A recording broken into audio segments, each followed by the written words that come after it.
Entonces, hoy, Génesis del 12 al 50, y comenzamos con una frase. Una frase de un excelente teólogo bíblico que se llama Tom Schreiner. Dice, el nuevo comienzo que empezó con Noé, ¿recuerdan? Ese patrón de recreación, Dios destruye o deconstruye la tierra para volver a crear algo nuevo, un nuevo mundo. Ese nuevo comienzo con Noé se veía cada vez más como el viejo mundo. El pecado, de nuevo, invadiendo a la sociedad, algo que llega a su punto culmine en Babel.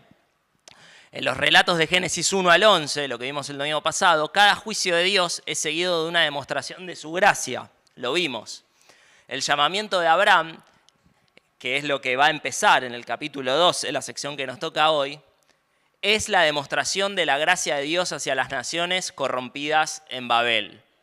Allí se habló de maldición hacia todas las naciones que surgen, ¿verdad? A partir de ahí surgen las naciones, surgen distintos pueblos, distintas culturas, y a partir de Abraham lo que va a comenzar es la ejecución de esa promesa de redención que habíamos visto en Génesis capítulo 3, versículo 15. Va a comenzar a demostrarse el plan de Dios para redimir a la humanidad, para redimir a todas las naciones que habían sido malditas. Dios mantendría entonces sus propósitos para la creación a través de Abraham. El plan redentor de Dios se va a llevar a cabo iniciando a partir de Abraham. Y de eso nos va a hablar Génesis. Génesis 12 al 50 es un camino que nos empieza a mostrar la luz al final del túnel, que nos empieza a mostrar cómo Dios va a redimir al mundo. Y la respuesta la encontramos en su pueblo, particularmente en Abraham, que es la cabeza, es el inicio de lo que podríamos llamar el pueblo de Dios. Entonces, allí lo tienen, vimos la semana pasada cómo Génesis nos mostraba el problema y cómo a partir de ahora, a partir del punto de inflexión del capítulo 12, Abraham, y particularmente el pacto que Dios hace con Abraham, va a comenzar a desarrollarse el camino hacia la redención. Y allí lo tienen, un camino descendente por el pecado, aparece Abraham en el medio, y comienza un camino ascendente hacia la redención que se va a culminar finalmente en Cristo, ¿verdad? Ahora, siempre comenzamos hablando acerca del contexto, y la semana pasada ya hablamos bastante acerca del contexto del Génesis, particularmente geográfico, histórico, y respecto a la autoría de Génesis y del Pentateuco en general. Pero me gustaría que nos concentremos rápidamente en 4 cosas que tienen que ver con el contexto cultural, es decir, el entorno en el cual se vivía y las costumbres y los usos que allí se tenían, porque están presentes muy frecuentemente en el libro del Génesis y tal vez nos vendría bien aclarar algunas cosas. Estos 4 elementos son el sistema patriarcal, el patriarcado, la tradición de herencia, es decir, cómo la herencia de un padre era transmitida a sus hijos, la costumbre de la poligamia y también la cuestión de las hambrunas, la problemática de las hambrunas en aquella época, en la antigüedad. Si leyeron Génesis en estas 2 semanas, se habrán dado cuenta que todas estas cosas están muy presentes. Hambrunas constantemente, poligamia que nos resulta bastante rara a nosotros y demás cuestiones. Entonces, rápidamente, el patriarcado nos habla, o la idea de un sistema patriarcal nos habla acerca de una organización social en la cual el varón mayor de una familia era la cabeza de esa familia, era la autoridad. Muchas veces las familias se juntaban como grandes clanes, sus hijos con sus esposas, con los nietos, con sirvientes, todo, y la cabeza de todo ese gran clan, de todo ese gran grupo, era el varón mayor, el patriarca. Cuando nosotros vemos, por ejemplo, las historias que están en los capítulos 12 al 50 de Génesis, particularmente de Abraham, de Isaac, de Jacob, vemos que no parecían estar regidos por leyes o normas de un estado, sino que cada clan funciona casi como un mini país, un mini estado. Y por ese lado iba el patriarcado. El padre era la cabeza de todo el clan. Era el encargado de mantener la dignidad familiar y muchas veces esto conllevaba que haga recaer su juicio sobre uno de sus propios hijos. Vamos a ver posteriormente en la Biblia que había leyes que estipulaban, por ejemplo, que si un padre tenía un hijo holgazán que no quería trabajar, debía llevarlo a las puertas de la ciudad para que sea apedreado. A ese punto, la dignidad de un padre muchas veces estaba por encima incluso de la vida de uno de sus hijos. Vemos incluso en Génesis, en varios relatos en donde, con tal de guardar la dignidad familiar como una familia que hospeda extranjeros, algo que era muy importante en la antigüedad, los padres están dispuestos a dar a sus hijas a hombres para que hagan lo que quieran con ellas, con tal de que los huéspedes no se vean afectados por la violencia de las personas del pueblo. Se recordarán el caso de Sodoma y Gomorra y de Lot. Bueno, y debía garantizar la seguridad del clan también, el patriarca. Si leyeron Génesis y recuerdan la historia de Jacob, por ejemplo, cuando vuelve del exilio para reencontrarse con su hermano Esaú, que lo quería matar, van a ver que los clanes hasta tenían un mini ejército para ellos mismos, para garantizar la defensa de su clan, y se encarga Jacob de proteger allí a su familia, poniendo a los hombres al frente, yendo a él al frente para encontrarse con el clan de su hermano. Gracias a Dios no pasó nada, pero eran encargados de la seguridad. El segundo aspecto cultural del cual me gustaría hablar un poco es acerca de la herencia. El padre, el patriarca, era quien elegía al principal heredero. ¿Se les viene alguna historia de Génesis a la cabeza al mencionar esto? Sí, ¿cuál? Bien, Esaú y Jacob, ¿verdad? Su padre Isaac, ahí había una herencia disputada y finalmente la herencia va para aquel que el padre elige, engañado, pero finalmente va. Es decir, normalmente el primogénito, el primero en nacer, varón, era el que heredaba el grueso de la herencia del padre y heredaba también tal vez esa autoridad de patriarca, pero no necesariamente. No necesariamente. Pero sí era importante que fuera varón, desde luego, en una sociedad patriarcal.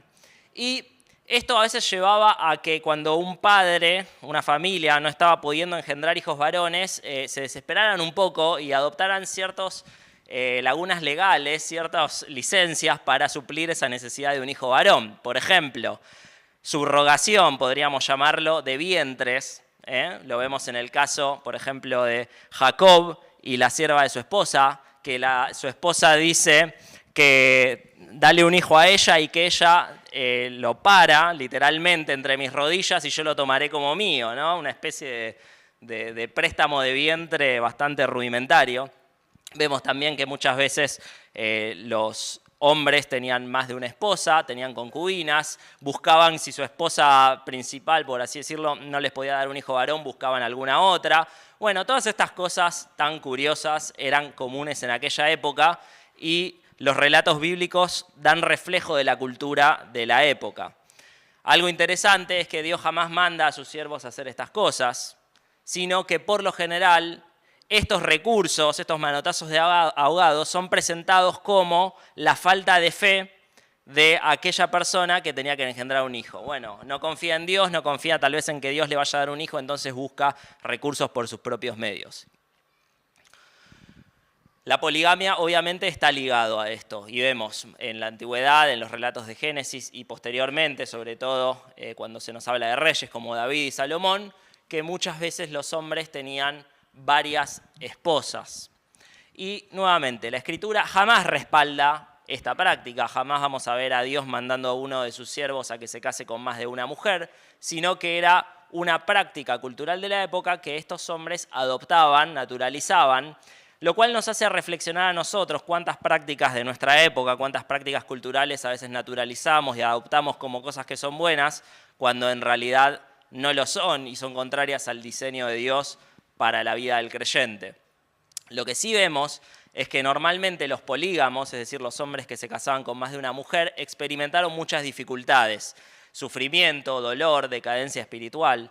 Podemos pensar en el caso de Salomón, por ejemplo, su decadencia espiritual debido a las esposas que tuvo. Podemos pensar en el caso de Abraham y las dificultades que se plantearon por tener dos esposas con dos hijos que eran contrincantes y tuvo que expulsar a una y deshacerse de uno de sus hijos, mandándolo al exilio, etc. Siempre vemos que como consecuencia de la poligamia ocurren cosas malas. Y vemos que Dios jamás lo respalda, lo avala ni lo manda en su palabra.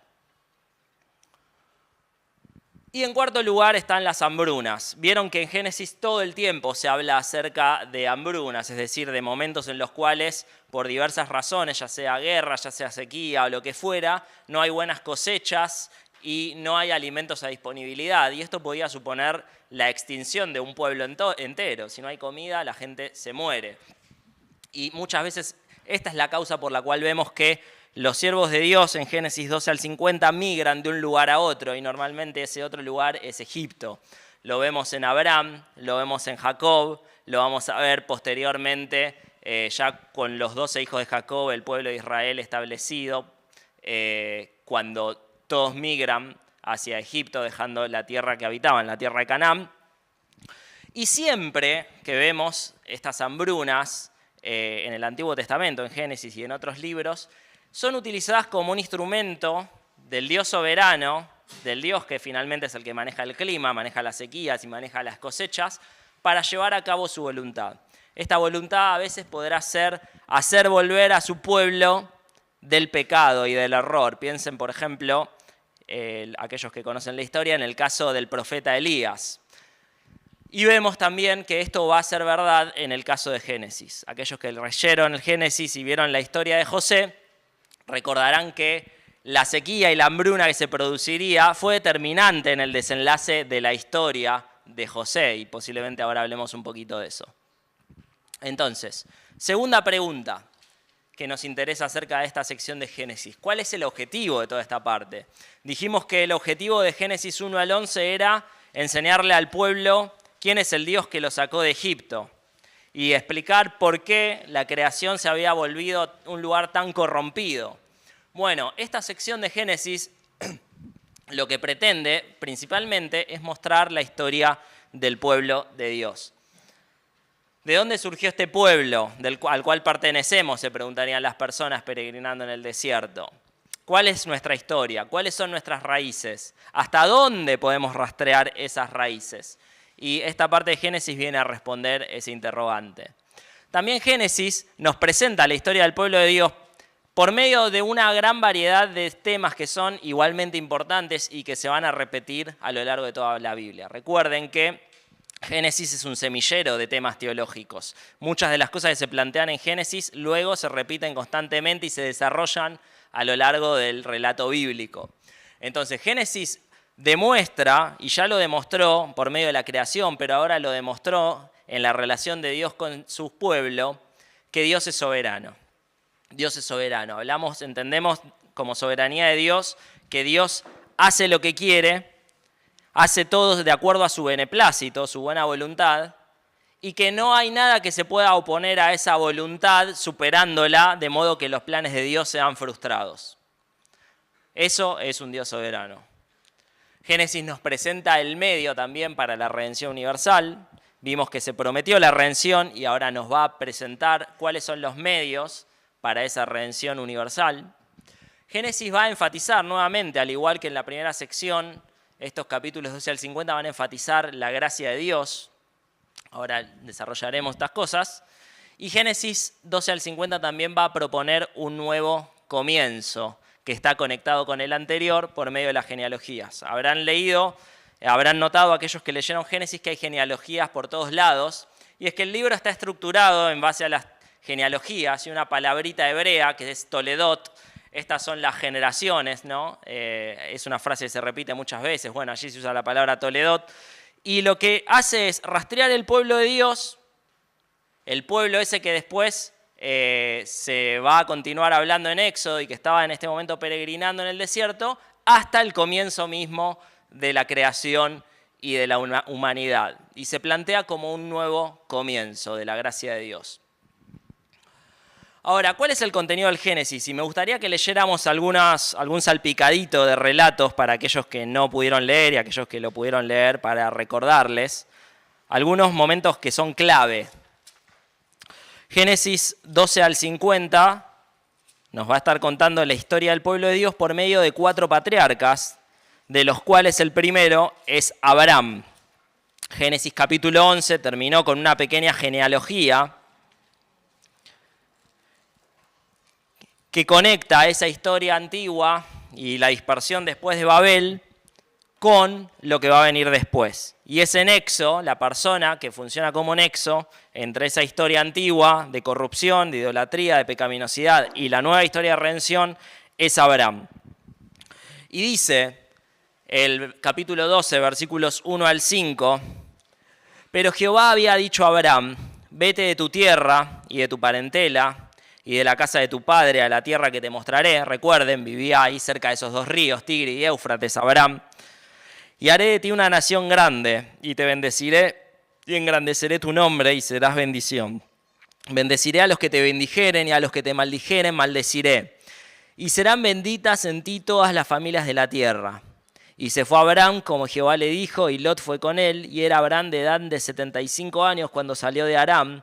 Tomó pues Abraham a Sarai su mujer, y a Lot, hijo de su hermano, y todos sus bienes que habían ganado, y las personas que habían adquirido en Aram, y salieron para ir a tierra de Canaán, a tierra de Canaán llegaron.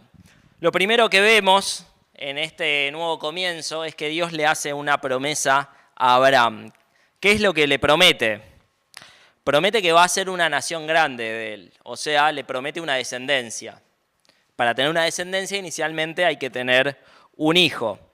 El relato nos contaba anteriormente, al final del capítulo 11, y va a contar después, lo va a resaltar varias veces, que Abraham y su esposa eran incapaces de tener hijos, eran estériles. Pero aún así Dios da la promesa de una descendencia. Y también promete allí en el capítulo 12 bendición. ¿Para quién? Para todas las familias de la tierra. Bendición universal. No se limitaba a una etnia, no se limitaba a un pueblo específico en una región determinada, sino que esa bendición sería para todos y para todas. Una bendición para todas las familias de la tierra. En el capítulo 15, avancen un poco, vemos que esa promesa de Dios es formalizada por medio de un pacto, es decir, un contrato, algo ya que no queda simplemente en el aire, a pesar de que lo que Dios diga sin necesidad de un pacto se cumple porque Dios no miente, pero queda formalizado y se le da trascendencia por medio de un pacto. Y vamos a leer, capítulo 15, versículo 1, dice, después de estas cosas vino la palabra de Jehová a Abraham en visión diciendo, no temas, Abraham, yo soy tu escudo y tu galardón será sobremanera grande. Y respondió Abraham, Señor Jehová, ¿qué me darás siendo así que ando sin hijo, a causa de la esterilidad de su esposa? Y el mayordomo de mi casa es este Damaseno Eliezer, es decir, iba a tener que adoptar a su siervo, a su mayordomo finalmente para que herede todo lo suyo, porque no tenía hijo varón. Dijo también Abraham, mira que no me has dado prole, y he aquí que será mi heredero, un esclavo nacido en mi casa. Luego vino a él palabra de Jehová diciendo, no te heredará este, sino un hijo tuyo será el que te heredará. Y lo llevó afuera y le dijo, mira ahora los cielos y cuenta las estrellas si las puedes contar. Y le dijo, así será tu descendencia. Y creyó a Jehová y le fue contado por justicia. Es decir, le promete una descendencia, pero una descendencia grande de verdad, un pueblo incontable. Y le dijo, yo soy Jehová que te saqué de Ur de los Caldeos para darte a heredar esta tierra. Y él respondió, Señor Jehová, ¿en qué conoceré que la he de heredar? Es decir, ya no le promete simplemente una descendencia, sino que también le promete tierra, un lugar para habitar con esa descendencia. Y él respondió, Señor Jehová, ¿en qué conoceré que la he de heredar? Versículo 9, y le dijo, tráeme una becerra de 3 años y una cabra de 3 años y un carnero de 3 años y una tórtola también y un palomino. Y tomó él todo esto y los partió por la mitad, y puso cada mitad una enfrente de la otra, mas no partió las aves. Una imagen bastante rara, ¿verdad? Toma varios animales y los corta por la mitad. Y los pone enfrentados, armando un camino en el medio. No tenemos bien en claro el simbolismo de esta costumbre, porque no hay realmente muchas fuentes antiguas que nos hablen acerca de esto. Pero se puede inferir, y normalmente la interpretación más habitual es que al momento de hacer un pacto, un contrato, las dos personas que formaban parte del pacto, las dos partes, realizaban este sacrificio en donde había animales partidos por la mitad y atravesaban ese camino, simbolizando que si alguna de las dos partes fallara a lo que le correspondía, a sus obligaciones del pacto, terminarían igual que esos animales, cortados por la mitad. Esa era la idea. Vamos al versículo 12. Mas a la caída del sol sobrecogió el sueño de Abraham. Y aquí que el temor de una grande oscuridad cayó sobre él. Entonces Jehová dijo a Abraham, ten por cierto que tu descendencia morará en tierra ajena y será esclava allí, y será oprimida 400 años. Ahí está haciendo alusión a Egipto, que es donde finalmente iba a ser esclavizado el pueblo posteriormente. Versículo 14, mas también a la nación a la cual servirán juzgaré yo, y después de esto saldrán con riqueza. Y tú vendrás a tus padres en paz y serás sepultado en buena vejez, y en la cuarta generación volverán acá porque aún no ha llegado a su colmo la maldad del amorreo hasta aquí. Y sucedió que puesto el sol y ya oscurecido, se veía un horno humeando y una antorcha de fuego que pasaba por entre los animales divididos. En aquel día hizo Jehová un pacto con Abraham diciendo, a tu descendencia daré esta tierra, desde el río de Egipto hasta el río grande, el río Éufrates. Es decir, prácticamente toda la tierra conocida, desde Egipto hasta la Mesopotamia. ¿Recuerdan el mapa? Había un río ahí y 2 ríos allá, toda esa tierra.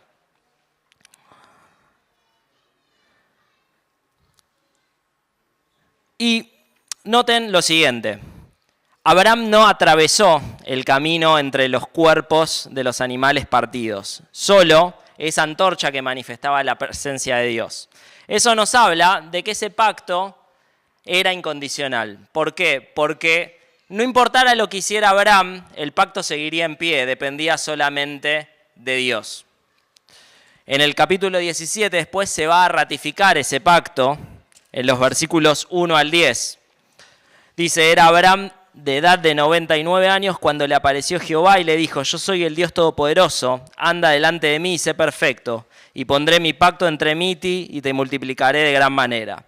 Entonces Abraham se postró sobre su rostro y Dios habló con él diciendo, he aquí mi pacto es contigo y serás padre de muchedumbre de gentes, y no se llamará más tu nombre Abraham, sino que será tu nombre Abraham, porque te he puesto por padre de muchedumbre de gentes y te multiplicaré en gran manera y haré naciones de ti y reyes saldrán de ti y estableceré mi pacto entre mí y ti y tu descendencia después de ti en sus generaciones por pacto perpetuo para ser tu Dios y el de tu descendencia después de ti. Hasta ahí nomás.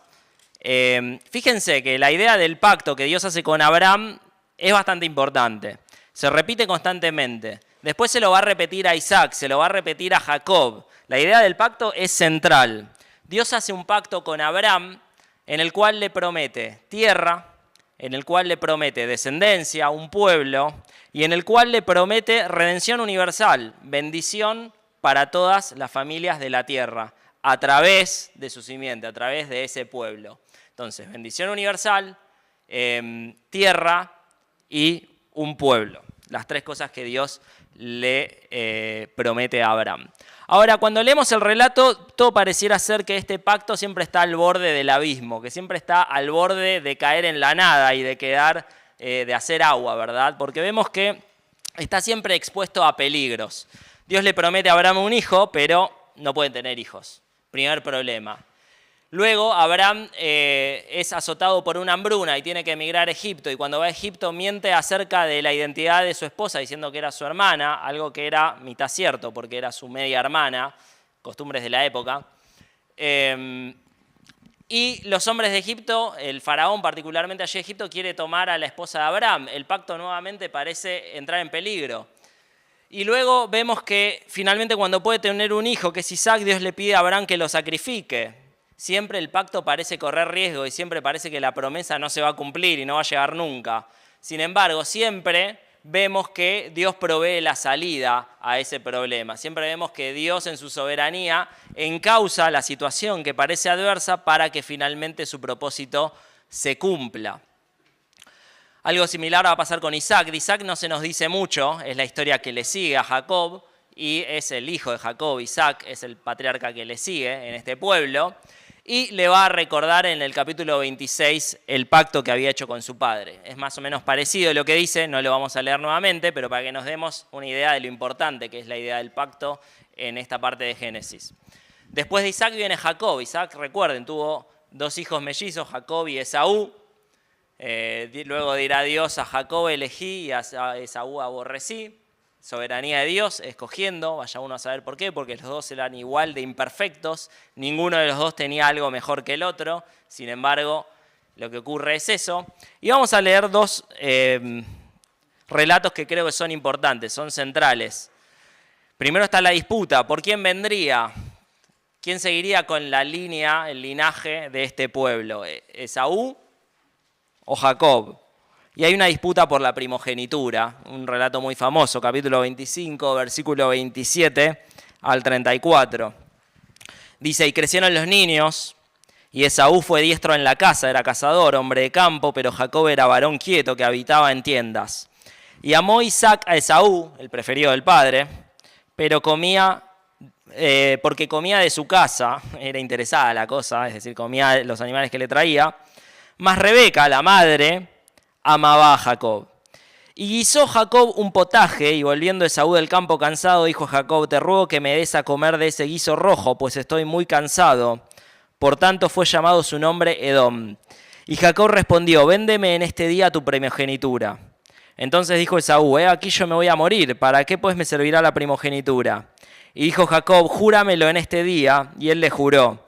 Y vendió a Jacob su primogenitura. Entonces Jacob dio a Esaú pan y el guisado de las lentejas, y él comió y bebió, y se levantó y se fue.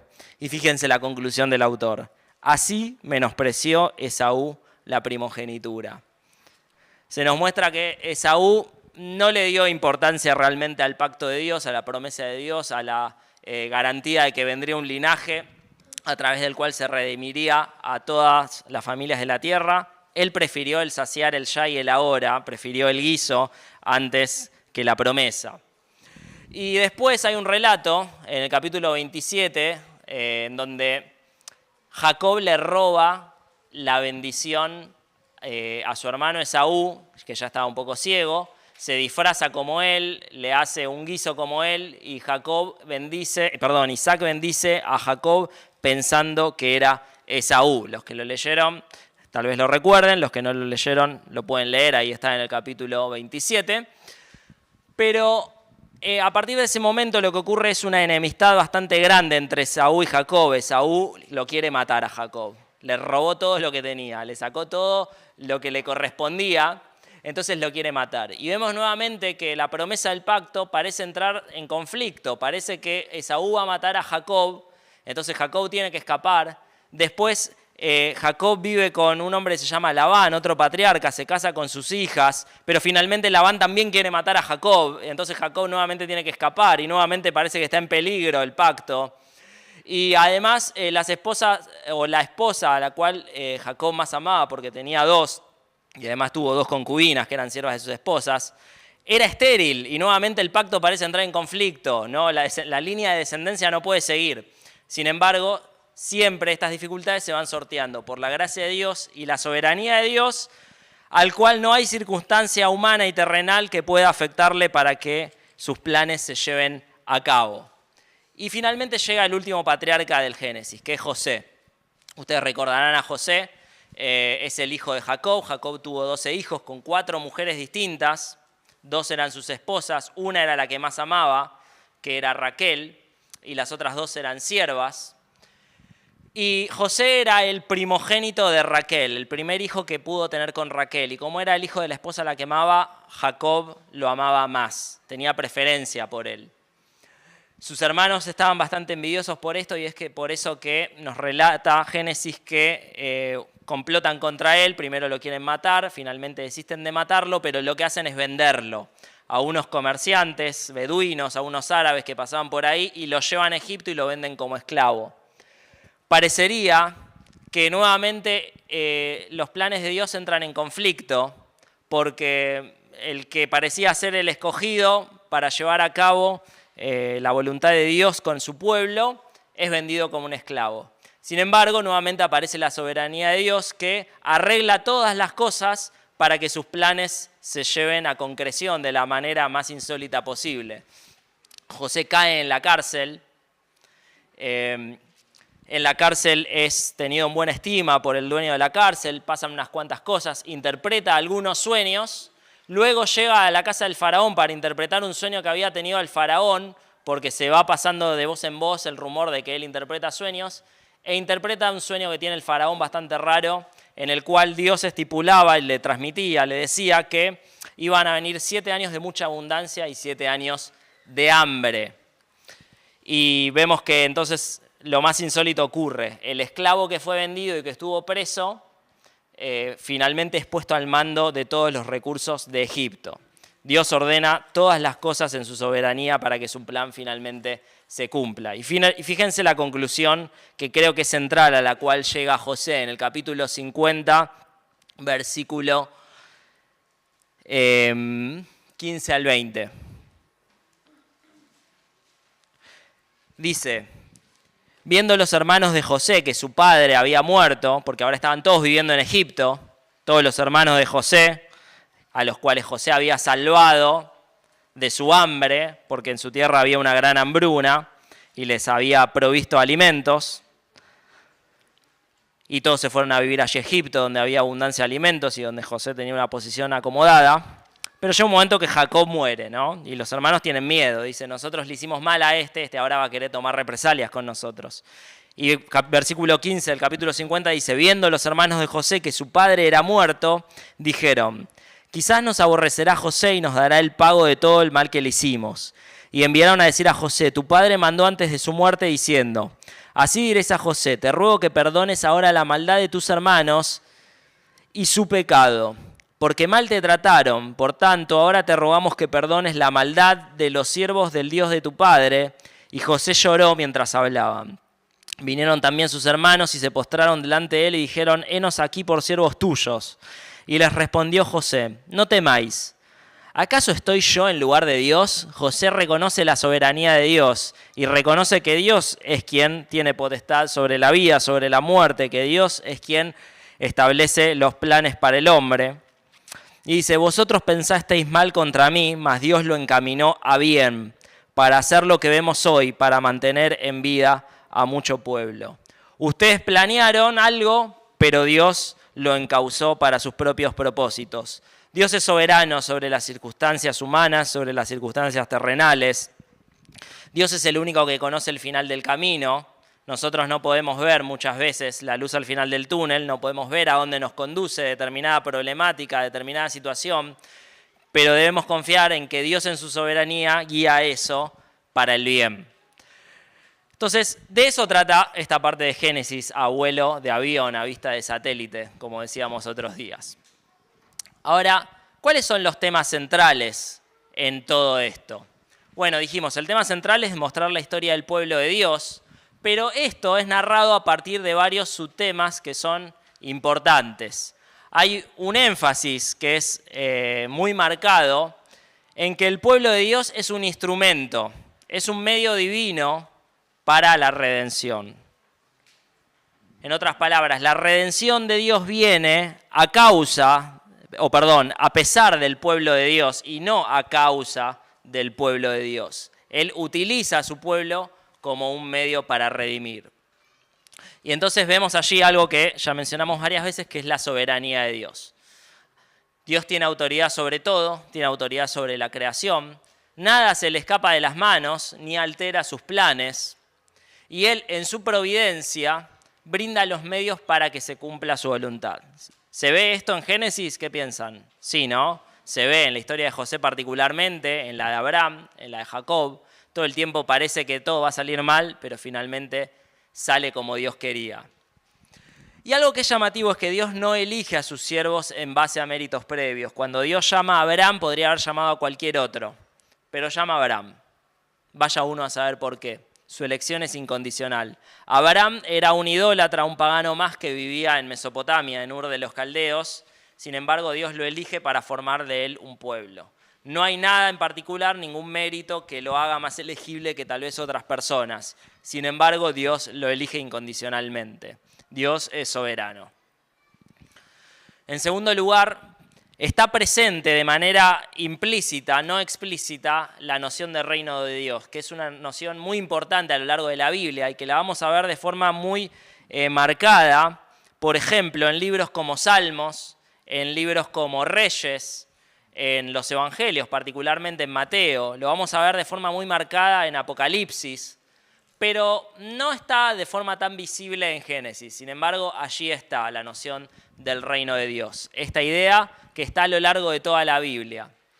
El reino de Dios lo podríamos definir como el pueblo de Dios habitando en el lugar de Dios bajo el gobierno de Dios. El reino de Dios es eso, un pueblo que habita en un lugar establecido por Dios y que se deja gobernar por el Dios que es soberano.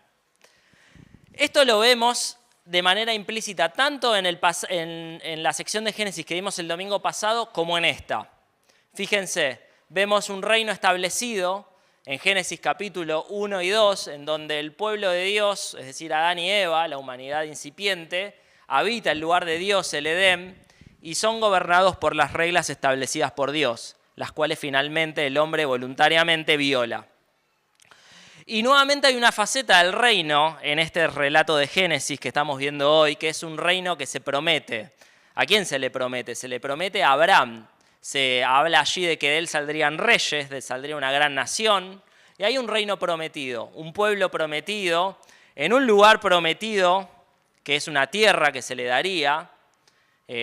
Seguramente más adelante y en otros libros iremos ahondando en ese tema de la tierra, que es también muy importante en toda la teología bíblica, en todo el relato bíblico de la redención, porque conforma parte de la gran promesa de Dios, de los pactos de Dios.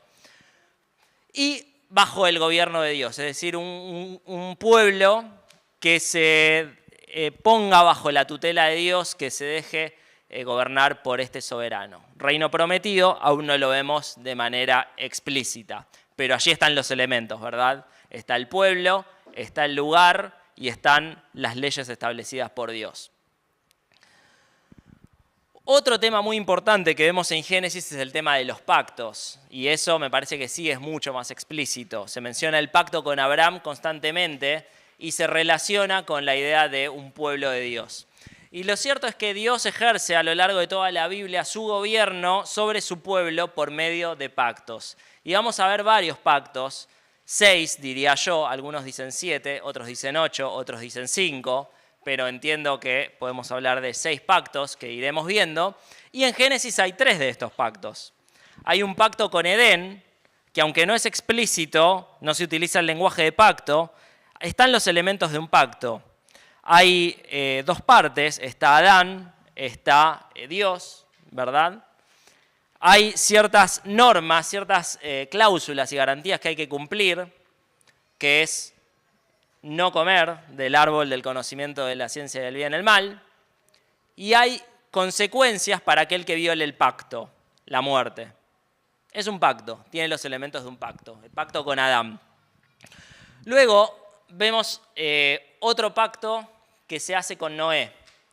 Dios establece un pacto que es incondicional, no tiene que hacer nada Noé, no tiene que hacer nada la humanidad, no depende de ellos, depende pura y exclusivamente de Dios. Dios pacta con Noé que jamás volvería a destruir a la humanidad a causa de su pecado con un diluvio, como lo acababa de hacer. Y pone una señal, muchas veces vamos a ver esto, no siempre, pero muchas veces lo vamos a ver, que los pactos tienen una señal visible que recuerda ese pacto. ¿La señal de ese pacto cuál es? El arco iris, bien, eso nos dice el relato bíblico. Y finalmente en Génesis tenemos el tercero de estos 6 pactos bíblicos, que es el pacto de Dios con Abraham, que también tiene una señal, que está en el capítulo 17, no lo leímos, pero ¿cuál es la señal del pacto con Abraham? La circuncisión, ¿ok? La circuncisión.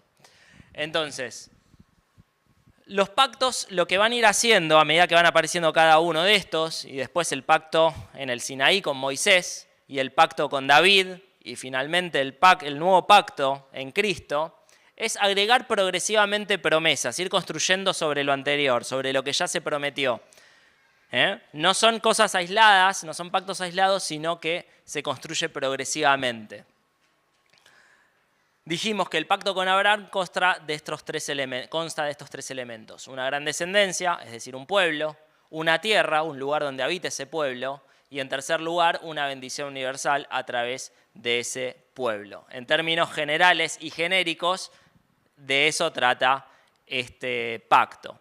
Ese pueblo, en los distintos estadios del relato bíblico, adquirirá diversos significados, al menos desde mi punto de vista, pero sigue siendo un pueblo. En determinada instancia será Israel, en determinada instancia será algo mucho más amplio, que es la iglesia, que incluye a creyentes tanto étnicos judíos como gentiles, todos aquellos que creen en Cristo. Un pueblo que se mantiene siendo un pueblo. Una tierra que en algún momento fue el Edén, que en algún momento fue Canaán, que Dios prometió una extensión de Canaán mucho más amplia, que jamás fue ocupada por su pueblo, al menos físicamente en esta tierra, pero que en algún momento será algo incluso mucho más amplio, al menos desde mi perspectiva, que es la nueva tierra, un lugar en donde habita ese pueblo de Dios. Y finalmente, bendición universal a través de ese pueblo. Posibilidad de salvación, de redención para todos, no importa si son judíos, si son gentiles, quiénes son, todas las familias de la tierra pueden ser bendecidas por la simiente de Abraham, que finalmente será Jesús. Entonces, esas ideas se van a ir ampliando en los siguientes pactos hasta llegar al nuevo pacto, que es el más alto de todos, por así decirlo, el que abarca a todos los demás. Entonces, esta relación del pacto con Abraham particularmente consiste en ser llamados pueblo de Dios. Acá vemos el nacimiento de esta idea de pueblo de Dios, en el pacto con Abraham. Cualquier alusión posterior en la Biblia a esta expresión, a pueblo de Dios, surge a partir de este pacto con Abraham. Y este pacto con Abraham, entonces, es la base de todo este pueblo de Dios en la Biblia. Y fíjense, vamos a leer Gálatas capítulo 3. Porque esta categoría, como decíamos recién, en el nuevo pacto se hace mucho más amplia de lo que era en tiempos de Abraham, que se limitaba a un pueblo étnico. Gálatas capítulo 3, versículo 29. Dice, y si vosotros sois de Cristo, ciertamente linaje de Abraham sois, y herederos según la promesa. Fíjense, decir que sos linaje de Abraham, hijos de Abraham, en la Biblia siempre es un sinónimo a decir que sos del pueblo de Dios e incluso de Israel, ¿verdad? Muchas veces hijo de Abraham se usa como sinónimo de Israel, el linaje de Abraham. Esa idea que se limitaba a algo étnico en el Antiguo Testamento, en el Nuevo Testamento es ampliada a todo aquel que está en Cristo. Si vosotros sois de Cristo, ciertamente linaje de Abraham sois y herederos según la promesa. Fíjense el libro que sigue, Efesios capítulo 2, versículo 14.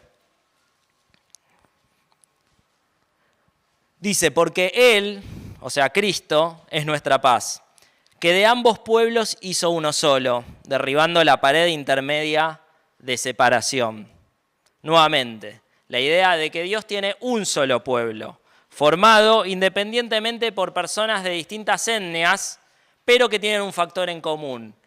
Creen en Cristo, depositaron su fe en Cristo. Entonces, el tema del pueblo de Dios va a estar presente en todos los libros de la Biblia y lo vamos a ir abordando en las próximas clases seguramente. Y hay un cuarto tema que me resulta muy interesante en Génesis, y es la imperfección de este pueblo de Dios. Este pueblo de Dios tiene muchas falencias, tiene muchos problemas, tiene mucho pecado, tiene mucha falta de fe. Lo vemos constantemente, de los capítulos 12 al 50 de Génesis. Lo vemos en cada uno de los patriarcas, en Abraham, en Isaac, en Jacob. Lo vemos en la posterior narración del pueblo de Israel, en lo que sigue luego en el Éxodo y en los libros siguientes. El pueblo de Dios es muy imperfecto. Y se nos muestra que los siervos escogidos por Dios son presentados siempre como pecadores. Mienten, engañan, tienen falta de fe.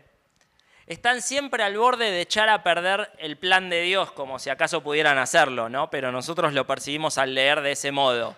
Sin embargo, finalmente no lo logran porque Dios es soberano. Lo interesante es que a pesar de esas falencias, a pesar de ese pecado, a pesar de esas carencias que tienen, son instrumentos que terminan siendo útiles.